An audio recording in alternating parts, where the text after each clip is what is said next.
Whether you're a seasoned community builder or just starting, this episode is packed with tips, strategies, and insider knowledge to help you create engaging and impactful workshops. So grab your notebook and let's dive in. Hello, friends. Welcome to the Community Lab, where passion intertwines with purpose and profit. We're not merely weaving tales of hobbies becoming side gigs here.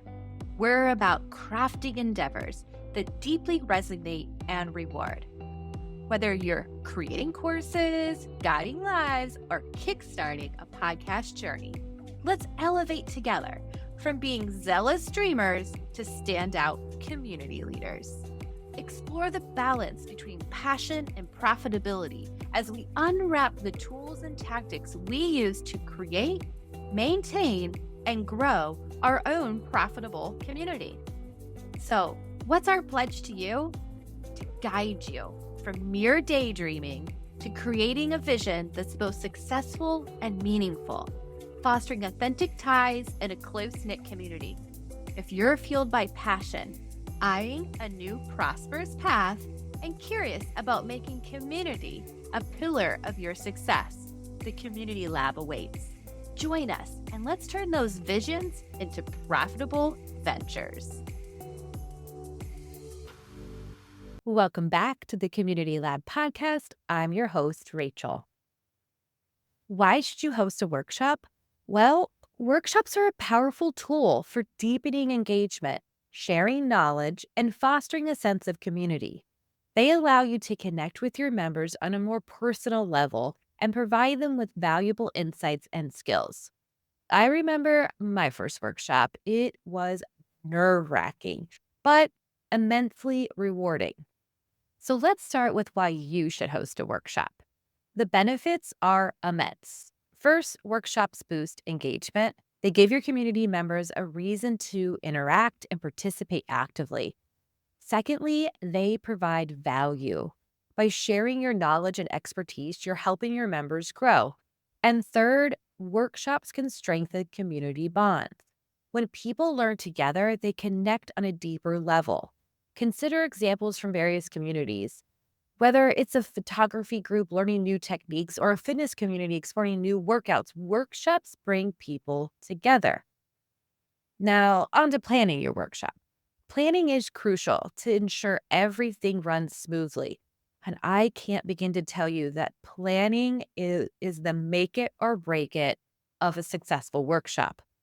Start by identifying the purpose and objectives of your workshop. This is where I tell you need that notepad. This is the very first thing you want to do. You want to put together an objective.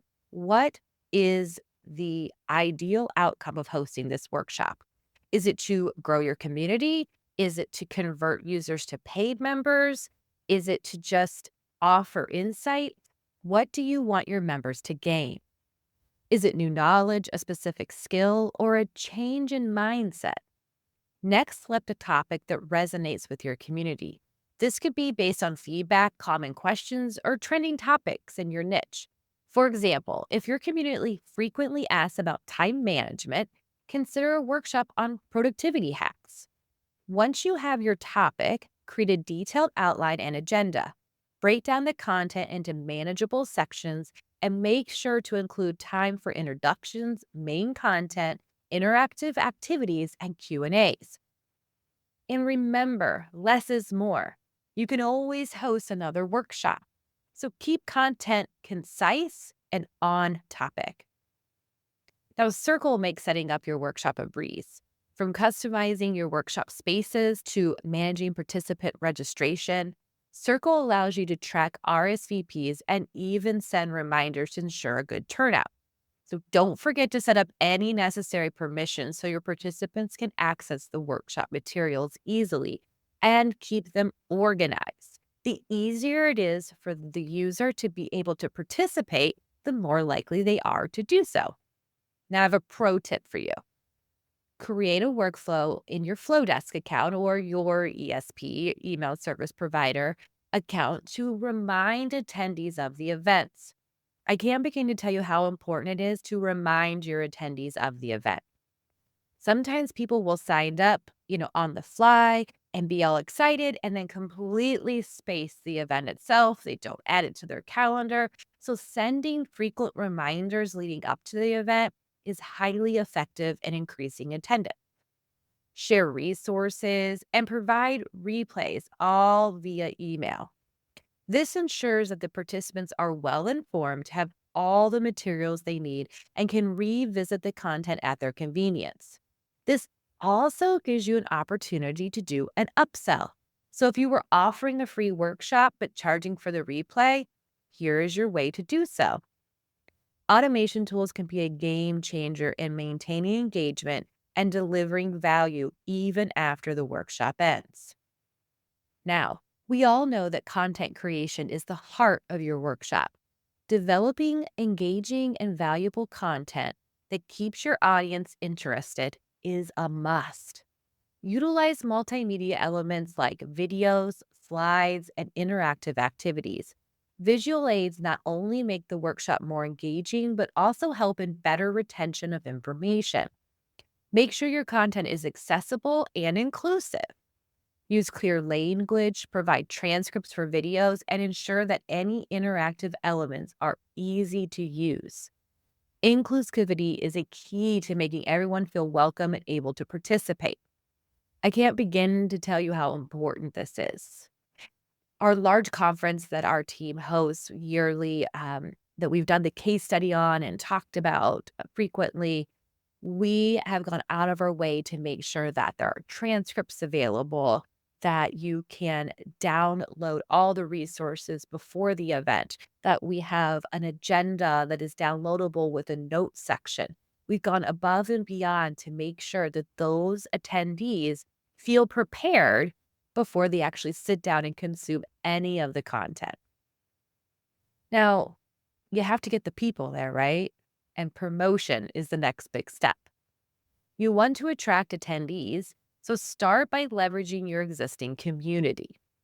Announce the workshop in your circle community, send out emails, and post on social media. Maybe even tease a little bit of the content. Create buzz by highlighting what participants will learn and how it will benefit them. Collaborations can help expand your reach. Keep this in mind. I have to say that that is one of the best ways that we have seen growth year over year in the participation of the multiple events that I host is that it's not just a one person show. We have other folks come in and do presentations and offer engaging content, and we're pulling in their audience as well, allowing us to grow our own. Partner with influencers or guest speakers who can bring in their audience. This not only boosts your audience, but also adds credibility to your workshop. Now, on the day of the workshop, focus on facilitating an event that is a must attend. As the host, your role is to guide the participants through the content and ensure a smooth flow. Now, if you are both a host and a speaker, you need to have a team behind you. You need to have that team that's going to answer questions, make sure folks can access the content, they can access the additional resources and materials. And if they're having tech issues, they can take care of those for you. Now, if you're the host and you're the tech team, go you. But I can't begin to tell you how important it is to at least have minimally one person to help facilitate any workshop if you're also the speaker. And if you're going to have a really large group, you truly need more. You need someone to moderate the chat, you need someone to help with tech support, and you need to make sure that you have those key people in place well in advance and that they're well trained. Having this, so be it small team, will allow the participants to really engage in the content and help you grow and nurture your community. Start with a warm welcome and a brief introduction. Set the tone by sharing your excitement and what participants can expect. Throughout the workshop, engage your participants, encourage questions, ask for their input, and use interactive activities to keep them involved. Managing time effectively is crucial. Stick to your agenda, but be flexible enough to adopt if needed. And remember, handling questions with confidence will keep the flow smooth and the energy high. And just remember, if you don't have the answer, it's okay to say, hey, Beth, I'm going to follow up with you the next day or so on that. As long as they feel seen and heard, they 9 times out of 10, honestly, probably 10 times out of 10, they're going to say, oh, great, I'll get my answer later. But don't let not knowing the answer to everything completely throw you off your game. Now, post workshop activities are just as important as the workshop itself. Follow up with participants to keep the momentum going. Send out thank you emails, provide additional resources, ask for feedback. This feedback is invaluable for improving future workshops. I'm always saying you need to go back and you need to survey your community. You need to ask them what they want and give that to them. And it's the same with workshops. So, post workshop, make sure to include a feedback survey to help you improve future events. Analyze the success of your workshop by looking at attendance, engagement, and feedback. Use these insights to refine your approach and make your next workshop even better. Now, keep in mind, you can also offer attendees a replay and put that data into your analysis when you start looking at that next workshop as well.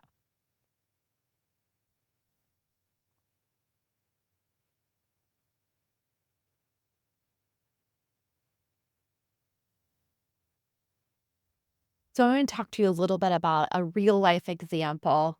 I've got a little case study for an event that we hosted a couple weeks ago for a client. And it was truly such a successful workshop and a really game changer in their community growth. This community focuses on personal development and they hosted a workshop on goal setting. They facilitated their workshop using Circle entirely as the platform to host it. They actually used the new feature of ticketed events and sold tickets to their event. They handled the workflow of sending out information utilizing Flowdesk. We sent out a registration email, reminder emails, resources in that email, follow up survey. We checked all the boxes that I've told you about, and we did all of them very well.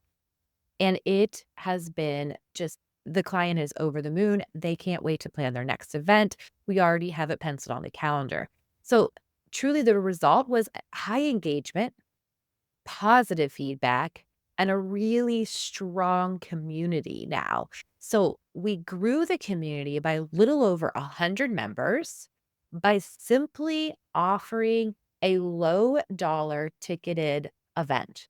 So, it's a strange narrative. I've been talking about it in different business types all across lately. I think it keeps coming up.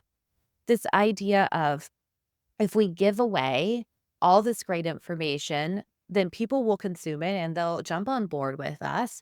And if we give, then they'll buy from us. But sometimes in community building, I've run into this in multiple communities at this point, that it takes a person to have some skin in the game, as you like to say. They need to be spending some of their hard earned dollars to really say, well, that's valuable. And I'll go in there and I'm going to participate because I'm paying $30 a month to be a member of this community. I'm going to get something out of it. So we offered a promotion and it really led to some massive community growth. So don't be afraid to charge for your workshops. Even if it's a low amount, don't be afraid to charge for them as well. Not everything has to be free. The key takeaways from that event, though, were the importance of planning. We really did. We spent a lot of time planning out the content that was going to be hosted, the promotional materials that would be included. And we were really creating a framework for future events. So the idea was to host one of these types of events per quarter. And so this first event was a lot more planning than the subsequent ones will be because we were laying out the framework for how we wanted this to look and feel and be hosted. And of course, we're going to be making a couple of small tweaks to it, but we have that framework. But that planning really helped us to facilitate such a really immensely successful event. And then having engaging content, and effective promotion. We also partnered with a couple of other folks that are in the same space and they help promote the event with some affiliate links, and that really helped us see some great success as well. These elements combined made the workshop a resounding success. So I had asked over in our community for a couple of questions that maybe I could answer on this episode for you. And I wanted to answer all those for you. I'm pretty excited that we actually got questions back. It was really exciting for me. So, what question was, so how do I handle low attendance? And my advice is to start small and build up. Even if only a few people show up, focus on delivering value. So their positive experience will spread the word. And why I say that too is, again, you can build your resource library with these workshops. Even if there is a low attendance, you now have that video of you presenting that. And not only can you use it as a replay or maybe as something to help build and get people to join your community, but it's also a really great tool for you to rewatch and learn what you can do better at as well. So that would be my advice. And don't get me wrong, I've had plenty of things that have had low attendance. And sometimes it's due to timing, timing of year, timing of day. And sometimes it's topic. I think sometimes we get blinders on. We get so excited about a specific topic that we think everyone else is going to be as excited, and maybe they're not. And that's where surveying and finding out what your community really wants is important as well. Um, the next question I got is, what if I get nervous? And it's totally natural to feel nervous. I'm nervous all the time. Like, I live in nervous. I'm nervous every time I record a podcast episode. I'm nervous when I get on calls. I just have that energy about myself, unfortunately. But I think that nervousness drives me to be even more successful. And you've got to like swallow the nerves and just practice your content and remember that your participants are there to learn and support you. And lastly, how do I encourage participation? And I know this one can be tough. We like to use interactive elements like polls, Q&A sessions, and breakout groups. And I know at this time, Circle doesn't offer technical breakout groups, but you can work around and create your own breakout groups with linked text and build those sort of things out. That really helps. Also, I know we can't do polls and chats just yet, but there are other platforms out there that you can add a link in and do a poll. And obviously, you can host a separate Q&A session. I hope that those answer everyone's questions. And if there's any follow-up anybody needs, just reach out. I'd be happy to help. And if you have more questions, just keep dropping them into the podcast chat and I'll hop in and answer those for you too. So that's a wrap for today. I know we've covered quite a bit from planning and setting up and promoting and facilitating your first circle workshop. I hope you're feeling inspired and ready to dive in. Remember, workshops are a fantastic way to engage your community and provide immense value. So, next week, we're going to explore more exciting topics to help you grow your community. And we're going to be still in the event planning space. We're going to continue on this journey on different tips, tricks. And next week, I'm going to talk all about how to create breakout rooms in Circle.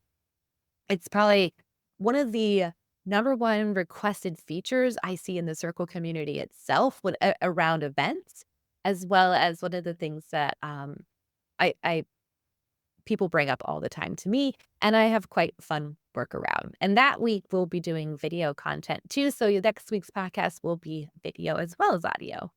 So don't forget to pop on over into the community lab in Circle, into the podcast thread, and we could talk about this episode. And we have tons of extra resources and stuff for you in there. I hope you enjoyed this episode. Please leave us a review, share the podcast with others. Your feedback really does help us improve and reach more community builders like yourself. Until next time, keep building and growing your amazing communities. Stay connected, stay inspired, and keep making a difference. Bye, friends.